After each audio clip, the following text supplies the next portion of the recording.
All right, so welcome back to my class and happy Wednesday. So we're halfway through the week again already. Today we're going to be making a pinch pot and I'm just going to demo it for you. You're going to watch the video and then right after you're going to spend about 15 minutes making your own first pinch pot. So I have 2 pieces of clay out of my bag. This one is pretty small, so golf ball sized. And then this one is even smaller, so we're just going to set that one aside. And what I'm going to show you is how to make the pinch pot. So with that ball of clay, try to make it as much of a round shape as you can. These are going to be pretty small, just kind of as a practice, and we're going to squish them when we're done, so they're going to go back in the bag. You don't need a lot of clay, in other words. So with that first ball of clay, you're going to take your thumb and you're going to punch it down into the middle, like that. And we're going to start pinching. So since a pinch pot requires pinching, it's the name of the game here. So when I'm making a pinch pot, I start at the base. And if you can kind of see, I'm squishing my fingers, my thumb and my finger together, and rotating this pot as I go.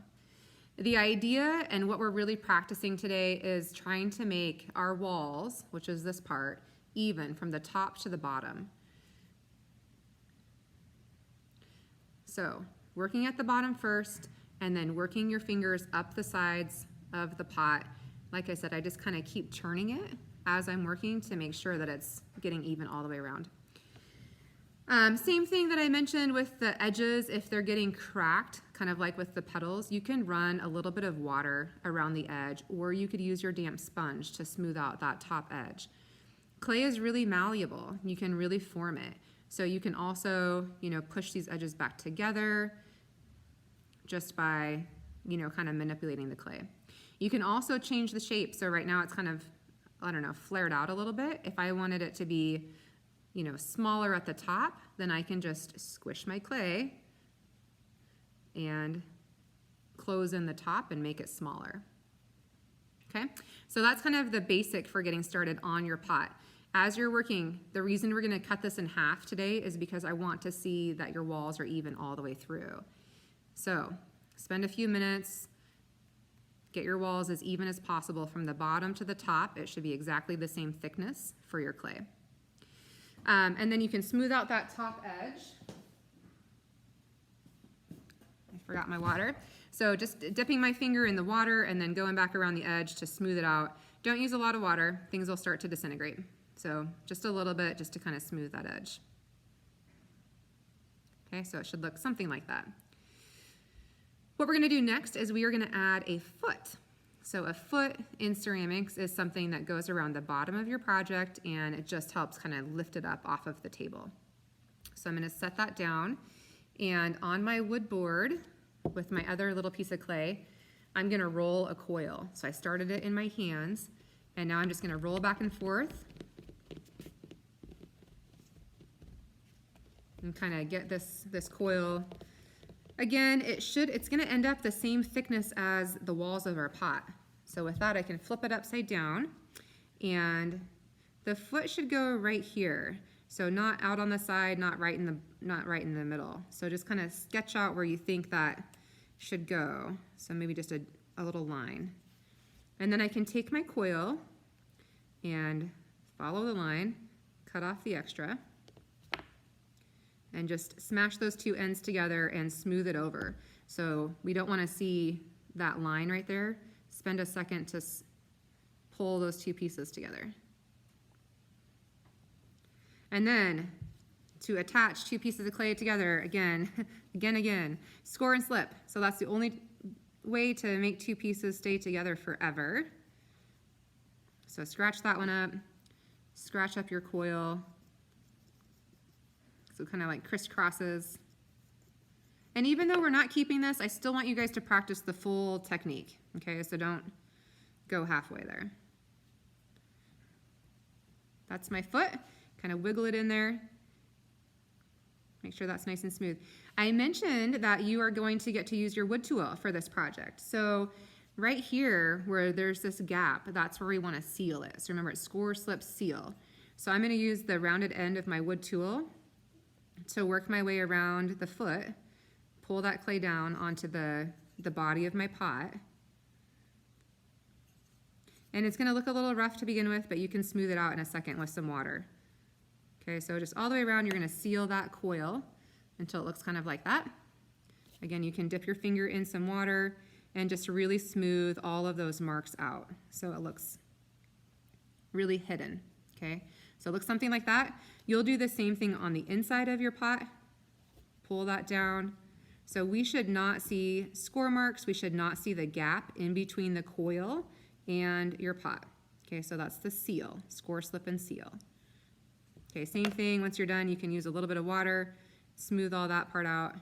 And then what I like to do with my foot once I've attached everything is I like to also pinch my foot just a little bit. So instead of it being round, when everything is kind of flat, just pinch it gently so it thins it out a little bit, makes it look good. You can also flare it so it kind of has a little bit of an angle at the edge, and that's gonna just make it look nicer. Okay, so spend a little bit of time refining your foot. Mine's not quite finished right there, but when you're done, it should look something like that. So you have your bowl and your foot attached together. For today, we're not gonna worry very much about the top part of your bowl, that's called the rim, but if you wanted to, maybe you're a perfectionist, kind of like me, you can cut that edge off and get rid of all of those uneven kind of cracks at the top, and then finish smoothing that out. Dip your fingers in the water again to make sure that there's no sharp edges on there. Just work your way around so it looks really nice and finished. All right, the trick is that you don't want to spend an hour on that, right? Because we're not going to keep it, but I want it to look decent.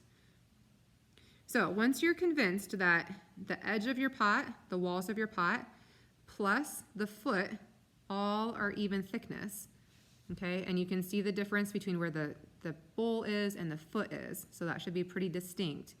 Then you get to cut it in half. So you're gonna take your pin tool and just carefully, you can poke it straight into the bottom. And try not to smash your foot. That's kind of the trick with this, is we want it to be pretty visible so I can really get a good idea of how thick your walls were. Then the reveal. So you're gonna, there we go, open it. You might kind of fix these edges where it tore a little bit when you cut it. So just kind of refine those edges a little bit. But this is what we want to see, is that this is called the profile of your pot. This thickness and this thickness and the foot and the rim, all these different areas are the same. All right, so the sign of a good pot is everything should be pretty similar in thickness. And part of the reason for that is when it dries out and goes into the kiln, if this is really thin, it's gonna dry first and then it's gonna crack. All right, so we always want things to be as even thickness as possible. It's gonna just make things turn out better in the end. All right, so once you have your pot cut in half like this, your last part of the assignment for Wednesday is to take a picture and then submit that picture in Canvas so I can see how well you did, okay? End of the day, end of the assignment, once your picture is done, you are going to squish all that clay back together. And if it dried out a little bit in the time that you were working with it, you can just maybe add just a little bit of water onto it, get the water to go back into the middle of it, and then just wrap that back up in your bag of clay until we start our first pinch pot tomorrow. Okay, so everything goes back in your bag. All right, good luck. I hope you have fun, especially I hope you enjoy cutting it in half. And then the next one that we make, you are gonna get to keep, and we'll fire it and decorate it, and it'll be really cool. All right, have fun. I'll see you guys on next class.